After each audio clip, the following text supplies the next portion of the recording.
Friends, welcome to my travel diary channel. आज है हमारा 7वां दिन इटली में और आज हम जा रहे हैं वेनिस से फ्लोरेंस के लिए।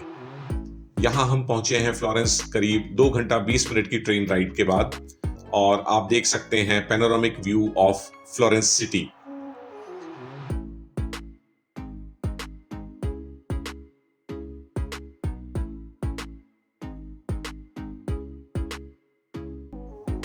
फ्लोरेंस में हमारी पहली डेस्टिनेशन है पोंटे वेचियो ब्रिज। ये ब्रिज है फ्लोरेंस का सबसे इंपॉर्टेंट लैंडमार्क और खासियत इसकी ये है कि ये सिर्फ एक ब्रिज था उन सैकड़ों ब्रिजेस में से फ्लोरेंस के जो सेकेंड वर्ल्ड वॉर की बॉम्बिंग में बचा रह गया था। अब या तो बॉम्ब करने वाले पायलट्स का मन नहीं किया इतने खूबसूरत ब्रिज को बॉम्ब करने का, या वो निशाना चूक गए। लेकिन सेकेंड वर्ल्ड वॉर के बाद पूरे फ्लोरेंस में सिर्फ एक ही ब्रिज बचा था। पहले ये ब्रिज यूज होता था बुचर्स, टैनर्स और फार्मर्स द्वारा, उनकी शॉप्स थी यहाँ। लेकिन अब ये काफी हाई एंड लोकेशन है और यहाँ आपको आजकल मिलेंगी ज्वेलर्स, आर्ट डीलर्स और souvenir shops. So over the time ये बन गया है फ्लोरेंस का एक लैंडमार्क डेस्टिनेशन। हमारी सेकंड डेस्टिनेशन है कैथीड्रल ऑफ सेंटा मारिया।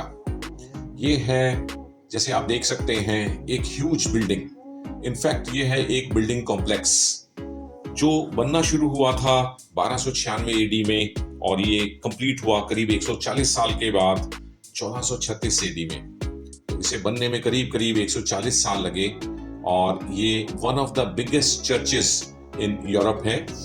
और आर्किटेक्चर के हिसाब से ये गॉथिक स्टाइल से बनाया गया था और इसका जो डोम है वो अपने समय में ब्रिक से बनाया हुआ वर्ल्ड का सबसे बड़ा डोम था। अब क्योंकि डोम्स अलग टेक्निक से बनाए जाते हैं तो अब तो इससे बड़े डोम हैं, लेकिन ब्रिक से बना हुआ ये सबसे बड़ा डोम इस कैथीड्रल का है। इस कैथीड्रल में जब हम पहुंचे तो वहां बारिश हो रही थी और फिर हमने वहां लिए डिस्पोजेबल रेनकोट्स। जी हाँ, इटली में आप 5-6 यूरो में एक डिस्पोजेबल रेनकोट भी ले सकते हैं।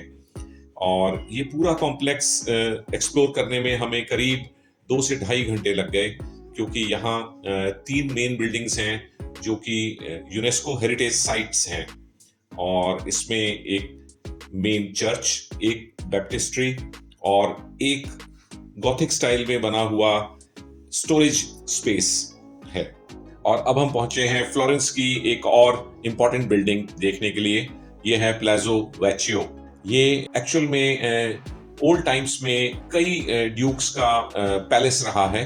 अलग अलग ड्यूक्स ने इसे समय समय पे पैलेस की तरह यूज किया है और अब ये बन गया है फ्लोरेंस सिटी का टाउन हॉल। तो यहाँ की म्युनिसिपैलिटी की मीटिंग्स होती हैं और ऑफिसेस हैं। हालांकि यहाँ अब भी कई पुरानी पेंटिंग्स और म्यूरल्स डिस्प्ले पे हैं। यहाँ एक माइकल एंजेलो की जो फेमस स्टैचू है डेविड, उसकी एक कॉपी भी रखी गई है। तो ये एक इम्पॉर्टेंट म्यूजियम है और टाउन हॉल भी है इस सिटी का। और अब हम पहुंचे हैं हमारी फ्लोरेंस की आइटिनरी की फाइनल डेस्टिनेशन में।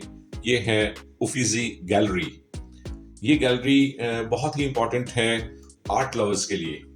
ये कंस्ट्रक्ट हुई थी 1560 से 1580 के बीच में। It took about 20 years to construct और इसकी दोनों साइड की बिल्डिंग्स में हाउस हैं वर्ल्ड फेमस एंशिएंट स्कल्पचर्स और पेंटिंग्स। और इसमें पेंटिंग्स हैं रेनेसां पीरियड की और उससे भी पुरानी। जो मेन पेंटर्स यहाँ या आर्टिस्ट जिनकी कलाकृतियां यहाँ डेमोन्स्ट्रेशन पे हैं, उनमें बॉटिसेली, माइकल एंजेलो, पियरो डेला और गियोटो शामिल हैं। सो यहाँ भरमार है किसी भी आर्ट लवर के लिए वर्ल्ड फेमस पेंटिंग्स और स्कल्पचर्स देखने के लिए। सो फ्रेंड्स, यहाँ खत्म होती है हमारी इटली की आइटिनरी और ये एक हफ्ता जो हमने इटली के अलग अलग शहरों में बिताया है, ये जिंदगी भर की यादगार है।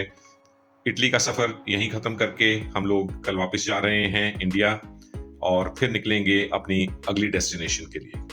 तब तक keep watching and thanks for watching.